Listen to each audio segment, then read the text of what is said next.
자, 오늘부터 이제 저는 마가복음을 여러분들하고 살펴보고 오늘 나누기를 원합니다. 이 마가복음은 이 사복음 마태, 마가, 누가, 요한복음에서 가장 최초로 기록된 사복음서에서 가장 처음으로 기록된 복음서입니다. 이 마가복음은 사복음서 중에서는 가장 짧은 책이죠. 몇 장인지 아십니까? 예, 짧습니다. 16장으로 되어 있어요. 16장으로 짧게 되었습니다. 이 마가복음을 읽어보면 이제 곧이라는 단어, 마침 이런 단어가 아주 많이 나옵니다. 그만큼 스피드가 있다는 얘기예요. 아주 액션 영화처럼. 마태복음은 프랑스 영화처럼 약간 느릿하면서 아주 여러 가지 이야기가 많이 삽입되는 반면에 이 마가복음은 액션 영화 같습니다. 굉장히 스피디하게 진행이 되고, 그래서 어떻게 보면 16장이기 때문에 다른 복음서에 비해서는 간략하게 기록되어 있기 때문에 좀 밋밋하다라고 느낄 수도 있는데 그게 아니고 훨씬 더 폭발력이 있는, 박진감이 있는 얘기입니다. 그래서 여기 이 마태복음은 대체적으로 이 현재 시제로 많이 기록되어 있기 때문에 기자가 현장을 생중계하는 듯한 느낌이 이 마가복음에 있습니다. 그게 이제 마가복음의 특성이고요. 자, 마가는 특별히 그리스도를 하나님의 종으로 이렇게 소개합니다. 이 개념을 가지고 쭉 16장까지 가야 됩니다. 그래서 그리스도의 종, 하나님의 종이라는 이 종의 개념이 이 안에 있습니다. 그래서 마가복음의 핵심 구절을 10장 45절로 봐요. 인자가 온 것은 섬김을 받으려 함이 아니라 도리어 섬기려 하고 자기 목숨을 많은 사람의 대속물로 주려 함이니라. 인자가 온 것은 섬김을 받으려 온 것이 아니고 섬기려 왔다. 이 종의 개념입니다. 그래서 이게 마가복음이 종의 복음이다, 이렇게 얘기도 하죠. 자, 우리는 이 복음서를 대할 때 흥미로운 것은 예수님의 생애를 아주 가까이서 본 사람들의 이야기죠. 기록이죠. 우리가 어떤 흥미로운 유명한 분을 직접 만나지는 못했지만 그분을 최근에 만나고 온 분이 있으면 그분의 얘기를 듣고 자죠. 어땠느냐고 묻죠. 그분에 대한 이 복음서에 주는 매력은 그렇습니다. 예수님을 가장 가까이에서 호흡하며 보았던 사람들의 그 이야기들을 기록해 놓았기 때문에 흥미로운 것입니다. 그래서 우리가 성지순례를 가보지 않아도 사실 성지순례를 가면 이스라엘에는 많이 훼손되어 있고요. 또 그게 진짜 그 자리인지도 알 길이 없고 예수님의 흔적을 찾아보기는 쉽지 않습니다. 그리고 많이 이렇게 상업적으로 변질되어 있기 때문에 뭐 한번 가볼 만은 하지만 안 가보셔도 이 복음서를 우리가 충분히 보면서 상상력을 키운다면 성지순례보다 훨씬 더 큰 유익이 있을 수도 있습니다. 이 마가복음의 기록자는 우리가 오늘 첫날이니까 우리 기억 잘 압니다만 마가복음의 기록은 누구 하셨을까요? 네, 마가인데 마가라는 이름보다도 풀네임은 요한 마가입니다. 그래서 이 사도행전에 이 마가가 여러 번 등장을 하고요. 바나바의 생질로도 알려져 있습니다. 우리 사도행전에 120문도가 기도했던 곳이 어디죠? 마가의 다락방이라고 합니다. 이 마가의 집이라고 알려져 있죠. 자, 마가복음의 시작은 아주 명확합니다. 다른 복음서와는 달리 아주 단도직입적으로 그리스도의 복음으로 시작이 됩니다. 탄생이나 족보나 어린 시절이나 이런 것들에 대해서 관련된 것들이 아무것도 없어요. 처음부터 곧바로 본론으로 들어갑니다. 예수 그리스도의 이야기. 1절을 보면 하나님의 아들 예수 그리스도의 복음의 시작이라. 자, 마가복음을 기록한 목적이 분명하죠. 이게 이제 마가복음을 기록한 목적입니다. 하나님의 아들 예수 그리스도의 복음. 이것이 이 마가복음을 기록한 목적이에요. 그래서 이 목적은 뭡니까? 예수 그리스도의 복음을 드러내기 위해서. 자, 이것은 마가복음뿐만 아니라 성경 전체의 목적이죠. 창세기부터 요한계시록까지 딱 한 분에게 집중합니다. 그분은 그리스도 예수예요. 마가는 조금도 주저함 없이 이 첫 문장을 바로 예수 그리스도의 복음으로 정했습니다. 이 헤드라인이죠. 타이틀을 탁 달고 이제 마가복음을 달려가는데, 제가 이 마가복음을 얼마 동안 설교하게 될지는 잘 모르겠습니다. 좀 또 이 설교를 통하여 우리가 깊이 좀 더 들어가기를 원하는데 어떻게 될지 모르겠습니다. 자, 하나님의 아들 그리스도 예수, 이 자신이 쓴 글의 목적을 조금 더 망설임 없이 마가가 이야기하고 있습니다. 자, 그러면 예수 그리스도는 누구이신가? 첫 번째 이 타이틀이 예수 그리스도의 복음이다 할 때 예수 그리스도는 누구이신가? 마가는 지금 얘기하는 것은 구약의 선지자들이 그토록 예언해왔던 메시아라는 것을 얘기하고 있습니다. 갑자기 하늘에서 뚝 떨어진 게 아니고 오랫동안 예언되어졌던 그분이 오셨다고 얘기하죠. 여러분, 그리스도는 하나님의 아들로 소개하죠. 하나님의 아들은 누구이십니까? 그리스도이시죠. 그 그리스도가 곧 하나님이시다. 사람의 몸을 입고 오신 하나님이시다. 그분은 하나님이시고 동시에 사람이시다. 이해가 잘 안 되는 우리 인간의 이성으로 이해가 되지 않는 거지만 유일하신 분이죠. 하나님이면서 동시에 사람으로 오신 그분은 그리스도예요. 오늘 우리가 크리스찬이라고 할 때 이 크리스찬은 그리스도, 이 영어로는 크라이스토인데 헬라어로 그리스도에서 왔습니다. 그리스도. 이 말에 히브리어, 우리 구약이 기록된 히브리어로 하면 메시아입니다. 메시아. 그것이 구약적 표현이죠. 메시아.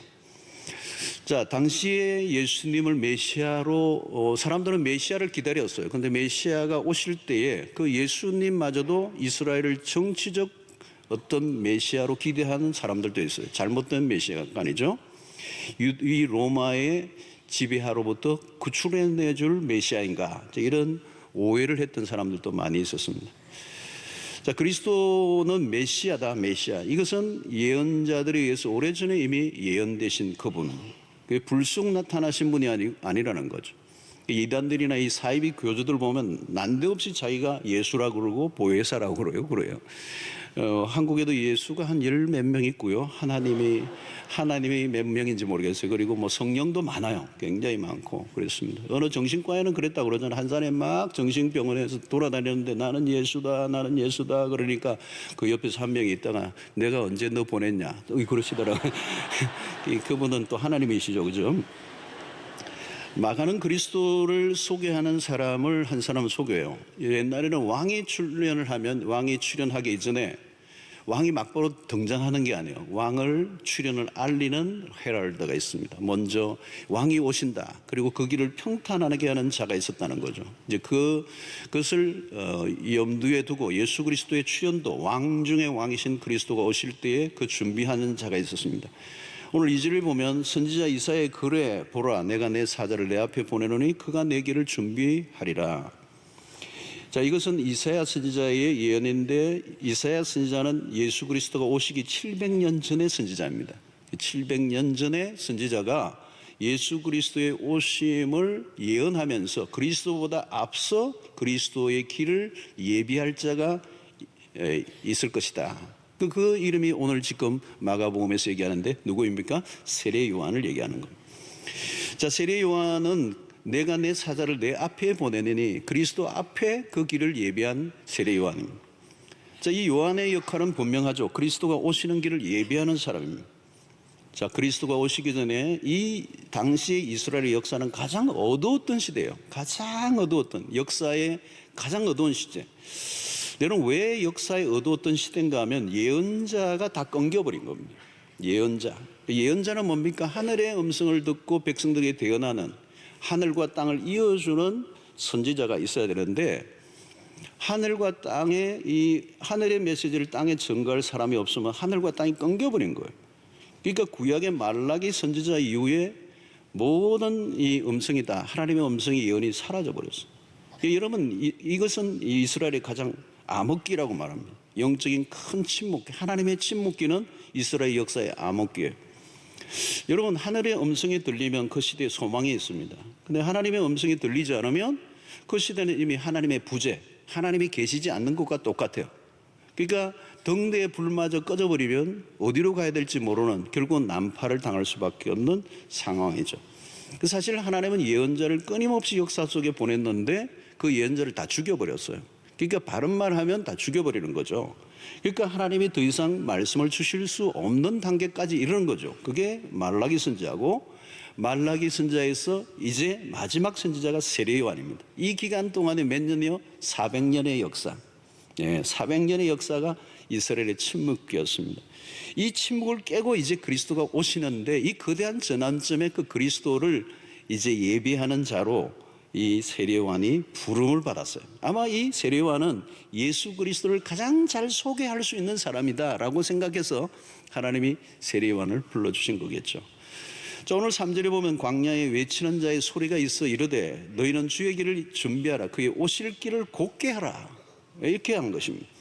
자, 여기에서 세례 요한의 역할이 분명해집니다. 그는 광야에 외치는 자의 소리라는 거, 소리. 자, 이러면 사람을 소개하는데 뭐 그분에 대한 여러 가지 이력이나 이런 건 없고, 뭐 이름도 사실 알리지도 않고, 그는 광야에 외치는 자의 소리라는 거. 소리는 뭡니까 여러분? 보이스입니다. 보이스. The voice. 그 형체가 없는 거예요. 그냥 소리입니다. 소리. 지금도 소리가 나가고 있죠. 지금 이 소리가 나가고 있는 겁니다. 이 나가고 있는데 이 소리는 그냥 소리일 뿐이에요. 소리를 우리가 볼 수가 있는 건 아니에요. 그 세례 요한의 역할이 바로 그거라는 거죠.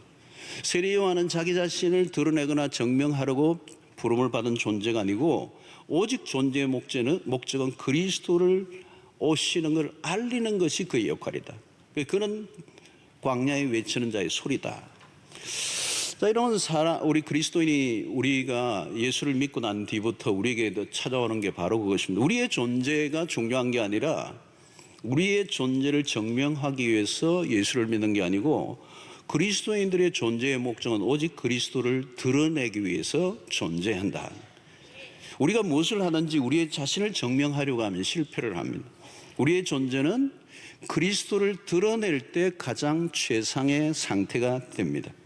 자, 여러분, 모세가 광야에서 하나님을 만나기 전에는 자기가 아무것도 아닌 존재로 알았어요. 정말 자기는 광야에 묻혀 40년 미디안에 살다 보니까 별 볼 일 없는 존재라는 걸 깨달았어요. 그래서 근데 어느 날 하나님이 그를 부르시고 광야의 가시떨기 가운데, 불꽃 가운데 나타나셔서 모세를 부르십니다. 그리고 하나님 당신이 누구인지를 알려주시죠. 처음에는 거절했지만 하나님 당신이 누구이십니까? 할 때 하나님이 자기를 소개하고 하나님 누구인가를 알게 되면서 모세는 용기를 가지고 그 당시 애굽의 바로에게 나아가는, 애굽의 바로에게 나아갔던 그 힘이 어디 있느냐면 하나님이 누구이신지를 알았기 때문에, 그리고 나갔던 목적은 유일해요. 하나님이 누구이신지를 알려주기 위해서 모세가 바로 앞에 나가는 겁니다. 여러분, 오늘 이 모세의 존재감 자체가 아니라 그가 알리고자 하는 하나님이 누구이신지를 모세가 발견하니까 그의 삶 자체가 완전히 바뀌어버렸어요. 마가복음을 살펴보면서 우리가 기대하는 것은 그리스도가 누구이신지를 제대로 아는 것. 아마 여러분, 우리의 신앙의 가장 큰 주제는 하나예요. 그분이, 하나님이 누구이신지를 아는 겁니다. 그리스도가 누구이신지를 아는 것. 여러분, 우리가 그리스도를 온전히 알면 우리에게 무슨 일이 일어나는지 아주 상상할 수 없는 일들이 일어날 수가 있습니다.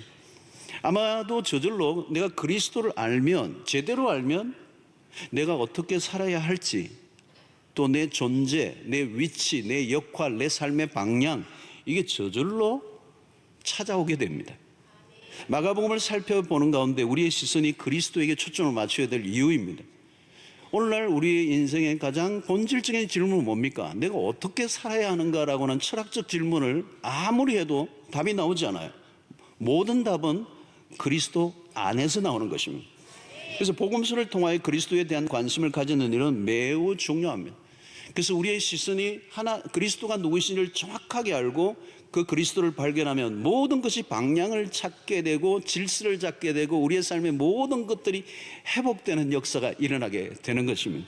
그래서 우리의 시선은 오직 그리스도에게 집중하는 것입니다. 성경을 읽을 때도 마찬가지고 우리의 삶의 모든 것들을 바라볼 때도 그리스도가 누구이신지. 자, 이런 오늘 또 보면 우리가 그냥 지나칠 수 있지만 오늘 이 본당 안에도 여러분들이 보이는 모든 것 어느 하나도 그리스도를 위해서 존재하지 않는 게 하나도 없어요.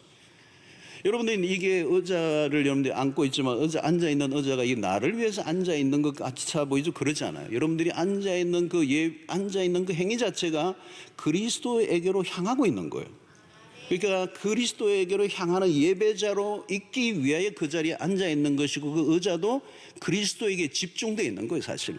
그리고 여기에 있는 뭐 마이크든지 스피커든지 모든 것들이, 오늘 또 뭐 이 조명이 저를 비추고 있지만 이 비추어지는 것은 저를 비추어 주기 위한 존재하는 것이 아니라 하나님의 말씀의 빛을 드러내기 위해서 비추어질 뿐이지, 이게 저를 비추어주는 게 절대 아니거든요. 너무 밝아서 저는 좀 부담스럽긴 한데, 이 빛이나 모든, 여기 전구 담화 하나 모든 것들이, 담화가 왜 나왔는지 모르지만 하여튼 제가 일본말을 좀 할 줄 알아서 그래요. 근데 모든 것이 그리스도에게 집중되어 있는 거예요. 여러분, 오늘 우리 인생이 이 소모품으로 끝나서는 안 되거든요. 목적이나 역할이 분명하지 않으면 우리 인생은 소모품이 돼요. 내가 왜 존재하는지, 내가 무엇을 해야 하는지 알지 못하면 방황하게 된다는 거예요. 우리는 내가 얼마나 똑똑한가, 얼마나 더 다른 사람보다 유능한가에 관심을 갖는데요, 그것보다 훨씬 더 본질적인 질문은 내가 왜 존재하는가라고 하는 거죠. 내가 있어야 할 자리에 내가 있는가라고 하는 것입니다. 왜 사람들이 분수를 잘 넘어갑니까? 자신이 누구인지를 모르기 때문에 그래요.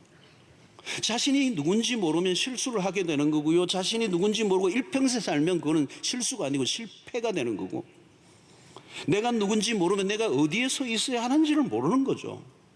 오늘 이 요한은 자기가 누구인지를 알아요. 그 내가 무엇을 해야 될 것인지, 내가 어디에 서 있어야 되는지를 분명히 아는 거.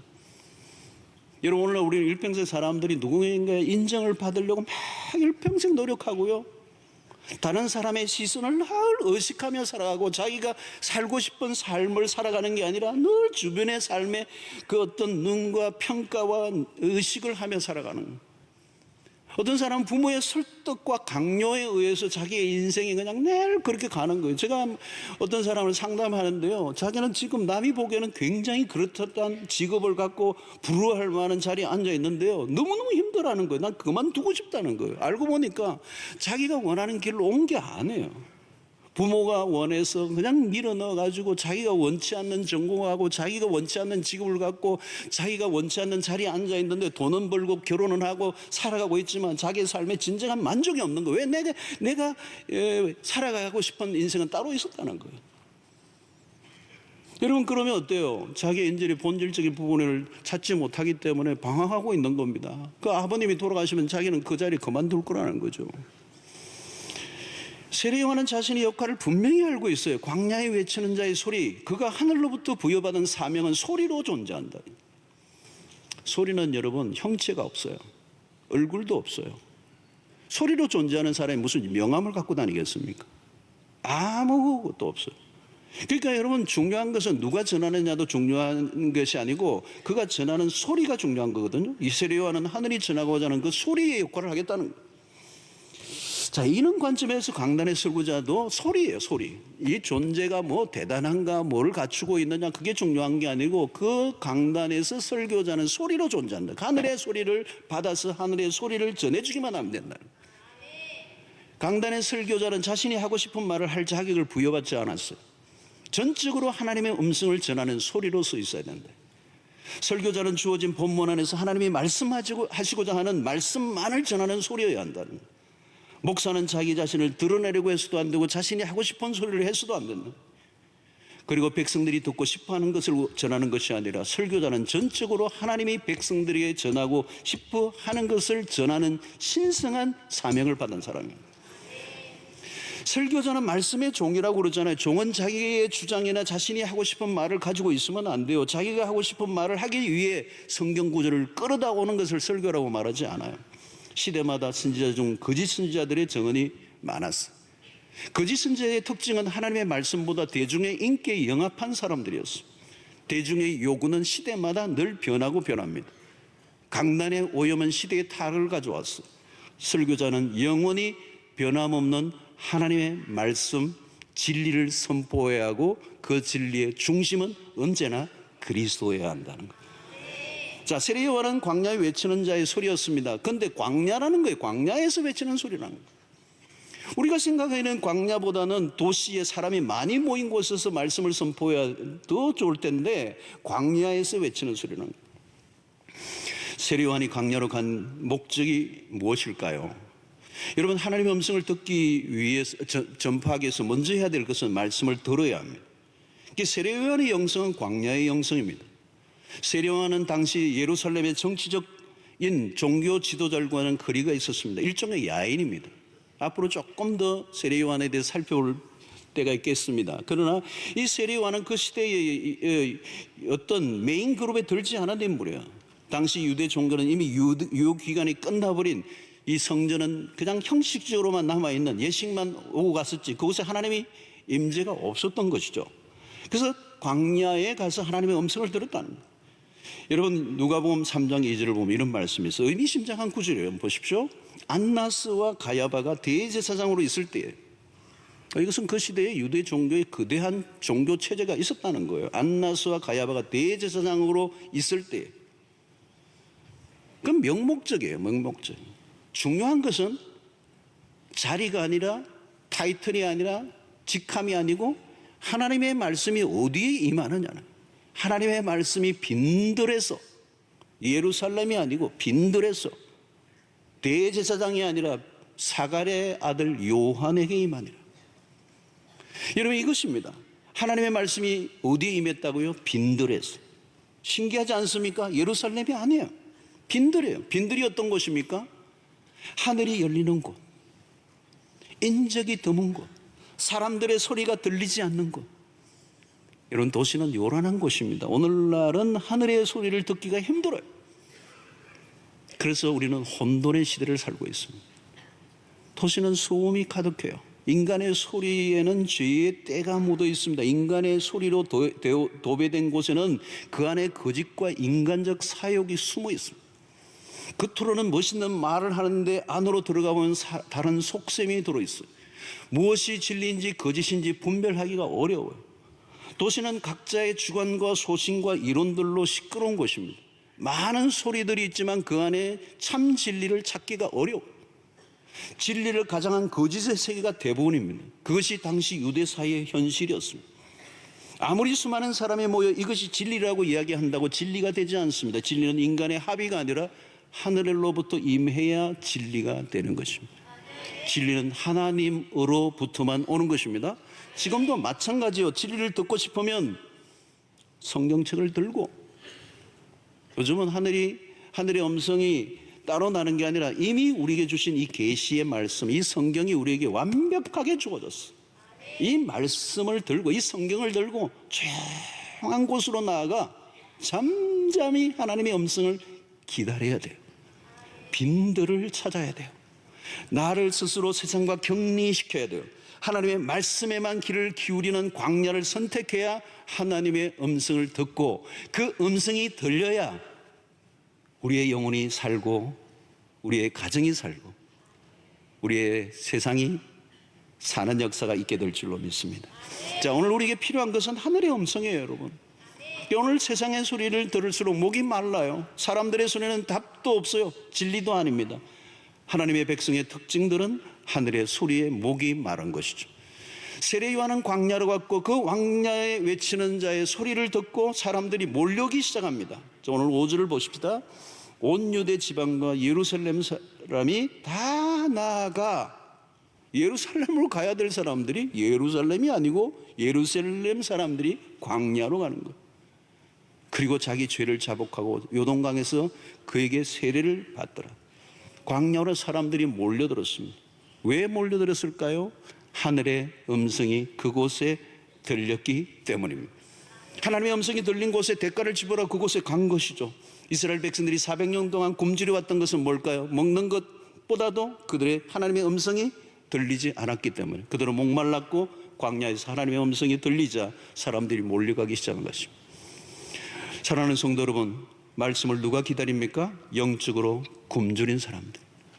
오늘 또 영적 기갈이 가장 우리의 삶에 심각한 기갈입니다. 오늘 또 우리의 인생의 진정한 답은 하나님의 말씀인 줄로 믿습니다. 오늘날 세상은 발달되고 지식은 폭주되는데 인류의 질문은 더 많아지고 있습니다. 언제 가장 힘듭니까? 질문은 많은데 답이 없을 때, 먹고 사는 문제는 해결되었는데 우울증은 더 늘어나고 행복지수는 더 멀리 도망가고 있습니다. 돈보다 더 중요한 것이 우리의 인생에 있다는 사실을 성경은 우리에게 분명히 말씀하고 있습니다. 정보의 문제, 지식의 문제가 아니라 복음의 목이 말라 있다는 것입니다.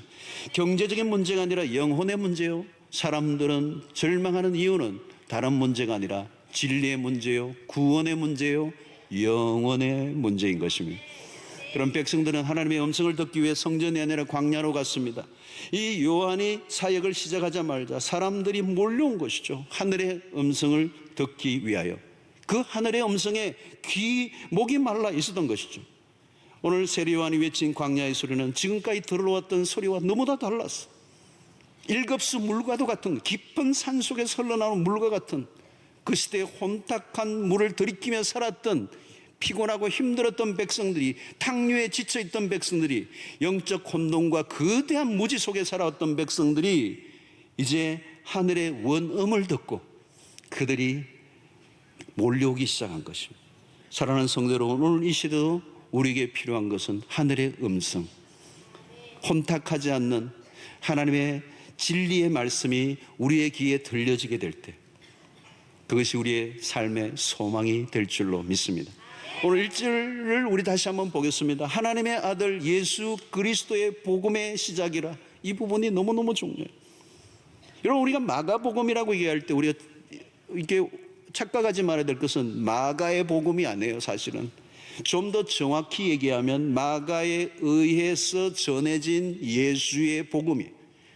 그러니까 마가가 얘기하려고 하는 것은 복음입니다. 무슨 복음이죠? 그리스도 예수의 복음. 복음은 예수 그리스도의 복음. 오늘 또 여러분, 우리가 외쳐야 하는 것은 딱 하나예요. 복음입니다. 복음은 단순한 정보 제공이 아닙니다. 알면 도움이 되고 몰라도 되는 그런 지식이 아닙니다. 복음은 죽고 사는 문제가 여기에 달려 있습니다. 마가가 시작한 그리스도가 복음의 시작에는 이 구조는 의미심장해요. 우리가 초점을 둬야 하는 것은 오직 복음이라는 것입니다. 그리스도의 복음만이 사람을 살리는. 오늘 또 복음이 우리의 삶 속에 약화되어 가고 있는 것들이 있습니다. 심지어 오늘날 교회마저도 복음만으로 안 된다는 생각을 가진 듯 합니다. 위장된 복음, 물탄 복음, 대체된 복음, 세상에 물든 복음이 너무 많아요. 하늘에 들리지는 원음 대신 땅의 소리로 변질되어 있다는 것. 복음 대신에 다른 복음을 전하는 일들이 많아졌어요. 교회 안에서도 오직 복음, 오직 예수 외에 다른 것들이 많이 들어오기 시작한 것입니다. 예수만으로는 뭔가 부족한 것 같은 생각이 우리 안에 들어온 거예요. 그러나 여러분, 오해하지 마십시오. 예수 그리스도의 복음을 약화시키고 다른 것을 강조한다면 그것은 큰 오류라는 것입니다. 예수를 믿으면 그 안에 모든 게 다 들어가 있어요. 예수는 우리의 삶의 모든 것이 되고도 남습니다. 문제는 예수가 누구인지를 잘 모르는 거예요. 잘 모르기 때문에 잘 믿을 수도 없는 거예요. 여러분, 예수의 복음은 모든 것이 되고도 남습니다. 예수만이 답입니다. 복음이 모든 걸 바꾸어 놓습니다. 복음보다 더 혁명적인 것은 없습니다. 복음보다 더 강력한 것은 없다는 거예요. 복음이 역사하면 망가진 인생이라도 완전히 회복시킬 수 있는 능력이 있는. 바울은 이 율법에 사로잡혀 살다가 어느 날 예수 그리스도의 복음을 발견하고 그 복음에 미쳐 생명을 겁니다. 그가 외친 것은 세례요한과 똑같아요. 예수 그리스도의 복음이라는 복음. 고린도전서 15장 1절에 이렇게 합니다. 형제들아, 내가 너에게 전한 복음을 너희에게 알게 하노니. 내가 전한 복음을 너희가 알게 하노니. 로마서 1장 16절은 뭐라고 말하면 내가 복음을 부끄러워하지 아니하노니. 그 로마의 그 심장부를 향하여 당당하게 얘기합니다. 내가 복음을 부끄러워하지 않는다. 그 당시에 1세기에 지극히 소수의 그리스도인들, 유대 청년 33세의 형장의 이슬로 사라져버린, 그야말로 별 볼 일 없는 것 같은, 다 사라져버리고 아무것도 보이지 않는, 그러나 소수에 따르는 사람들만 존재했던 그 시대 속에 바울은 내가 복음을 부끄러워하지 않는다. 이 복음 모든 믿는 자에게 구원을 주시는 하나님의 두나미 있어 능력이 됨이라. 사랑하는 성도 여러분, 바울은 그 복음을 자신이 경험했고 그 복음으로 인하여 세상에 복음을 전할 때 바울 한 사람을 통하여 한 도시를 바꿀 뿐만 아니라 유럽의 문명을 바꾸는 역사가 일어났어요. 그래서 아놀드 토인비는 바울 사도를 태워 가던 그 배는 유럽의 문명을 싣고 가는 배였다고 그랬어요. 유럽의 복음을 전거했던 그 바울의 복음이 유럽의 문명을 일찍이 바꿔놓는 절대적인 공헌을 한 것입니다. 사랑하는 성도 여러분, 복음이 제대로 들어가면 모든 것을 바꾸어 놓고도 말아요. 개인과 가정과 문화와 시대와 역사를 다 바꾸어 놓는 역사가 여러분. 이런 로마 시대도 마찬가지입니다. 로마 시대의 초기에 복음을 전한 이 전성들을 들어보면 노예가 예수를 믿으니까 노예의 삶이 바뀌게 되고, 깨어름만 피우고 주인 눈치 보면서 살살 요령을 피웠던 그 노예가 어느 날 예수를 믿으니까 삶이 변화되니까, 옛날에는 모든 쓰레기를 주인 침대 밑에 다 집어넣었는데 예수를 믿고 나니까 그 침대까지 밑에까지 다 그냥 먼지까지 다 닦아내고 청소를 하고, 삶이 변한 걸 보고 주인이 보고 놀래가지고 도대체 저 사람을 변화시킨 게 뭐냐는 거예요. 복음이라는 것을 낳게 되고, 그 노예를 통하여 주인이 예수를 믿게 되고, 예수를 믿은 주인이 노예를 풀어주는 역사가 일어나면서 노예 해방의 역사가 일어납니다. 제도와 조직이 노예 제도를 바꾼 것이 아니라 복음이 들어가니까. 여러분, 로마 시대는 무너진 그 마지막 말기 보면 어마어마하게 엄난한 사회였습니다. 도덕적으로 말할 수 없이 타락했던 그 로마, 귀족과 왕족들이 자기 아내를 구하는데 너무도 엄난한 시대였기 때문에 신부로 맞이할 정결한 여인이 없었습니다. 정결한 여인, 깨끗한 신부를 찾는데 크리스찬밖에 없었어요. 예수를 믿는 사람들, 정결한 여인들, 그들이 귀족과 왕족들의 집안으로 결혼을 하기 시작하면서 그 귀족과 왕족들을 예수 믿게 하는 역사가 일어납니다.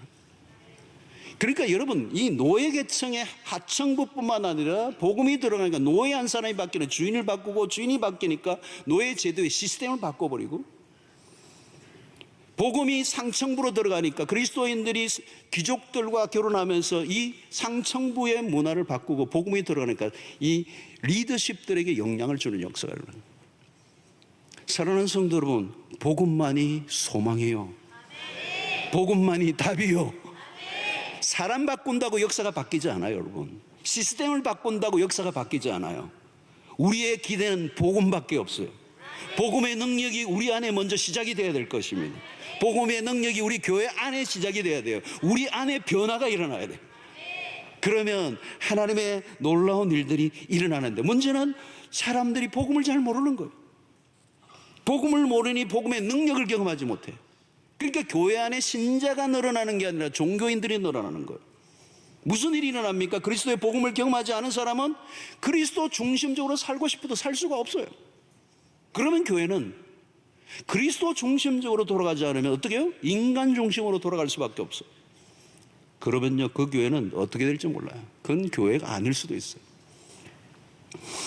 여러분, 오늘 그리스도가 아닌 단순히 기독교적인 활동에 참여한 그 사람들이 늘어나면 그런 교회는 무너지기로 준비된 교회와 같아요, 여러분. 복음이 약하면 불신자들이 교회 안에 늘어나게 돼요. 참된 세례가 시행되지 않아요. 저는 우리 교회에서 매해 이 세례 교인들의 관심이 굉장히 많아요. 왜냐, 오늘 현대교회 이 세례, 참된 세례가 시행되지 않는 거예요. 제가 다음 주일날 회개의 세례를 제가 살펴볼 텐데요. 복음을 경험하고 십자가를 정확하게 이해하고 나지 않으면 죄 문제에 대한 심각성을 깨달을 수 없고, 죄에 대한 심각성을 깨달지 않으면 그리스도의 십자가를 이해할 수가 없고, 그리스도를 십자가를 정확하게 이해하고 경험하지 않으면 참된 신자가 될 수 없기 때문에 종교인으로 남아있는다는 거예요. 그러면 그 신앙이라는 건 믿을 수 없는 것이고요. 소셜 클럽에 소셜라이즈 되는 사회 활동의 일환이 되는 것이고, 그냥 인간적인 육신적인 사람들이 모여 공동체를 이루고 있는 것은 겉은 교회인데 사실은 교회가 아닌 교회들이 많아 문제가 생기면 걷잡을 수 없이 교회가 흔들려 버리고 마는 거예요. 그 교회의 중심에는 누가 있어야 돼요? 그리스도가 있어야 되는데 그리스도가 아닌 사람들의 생각이 들어갈 수 있다는 거예요. 여러분, 복음이 복음으로 드러나 복음의 능력과 그 영광을 회복하는 일이 오늘 우리 안에 가장 심각한 일이에요. 세상과 다른 교회가 아니라 세상과 비슷한 교회들이 늘어난다면 그것은 역사 속에 아무런 희망이 없는 거예요. 성도 여러분, 우리가 복음에 대해서 많이 들었지만 마가복음을 통해서 다시 한번 복음을 온전히 새롭게 이해하고 깨닫는 은혜가 있게 되기를 축원합니다. 저는 이 마가복음을, 이 복음서를 제가 우리 8년 만에, 이제 9년 만에 제가 부임하고 9년 만에 복음서를 처음 다루거든요. 근데 사실 굉장히 하고 싶었는데 여러 가지 이유로 하여튼 하지 않았는데, 이제 새로 이 복음서를 대하고 마가복음을 시작하니까 막 가슴이 뛰어. 막 여러분들하고 이 마가복음을 나눌 수 있다는 게 굉장히 가슴 뛰는데, 여러분들 안 뛰시죠? 근데 저는 막 뛰는데, 제 이 언어의 이 한계, 또 제 여러 가지 한계 때문에 어떻게 이거를 잘 마가복음을 여러분들에게 잘 좀 드러내게, 이 성경이 원저자가 드러내려고 했던 것을 어떻게 좀 드러내서 여러분들과 함께 나누고, 또 우리 모든 성도들이 가급적이면 정말 예외 없이 모두가 이 복음 안으로, 마가복음 안으로 좀 여러분들을 좀 인도하고 싶은 열망이 있는데, 성령이 은혜를 주셔야 되고, 또 저도 준비할 때 하나님의 은혜를 주셔야 되고, 이제 그런 은혜에 대한 기대가 있습니다. 여러분, 예수의 이 복음 안에는 놀라운 비밀이 있습니다. 그리스도는 우리가 다가갈 수 없는 2000년의 역사 속에서 신비로운 분이에요. 10년, 20년 성경 공부했다고 예수님을 알 수 있는 분이 아니에요. 복음은 광희로워요. 그리고 복음은 광대해요. 어마어마해요. 그 깊이를 알 수가 없어. 측량할 수가 없어. 그 은혜를 발견하면 우리의 삶의 폭발. 모든 삶의 변화가 일어나요. 일평생 다가가도 알 수 없는 그 비밀을 마가복음을 통하여 깨달아 그 영광스러운 하나님의 복음의 비밀을 깨달은 자들로 이 세상 속에 우리의 삶의 방향과 목적과 이유를 분명히 깨닫고 살아갈 수 있는 은혜가 있게 되기를 축원합니다.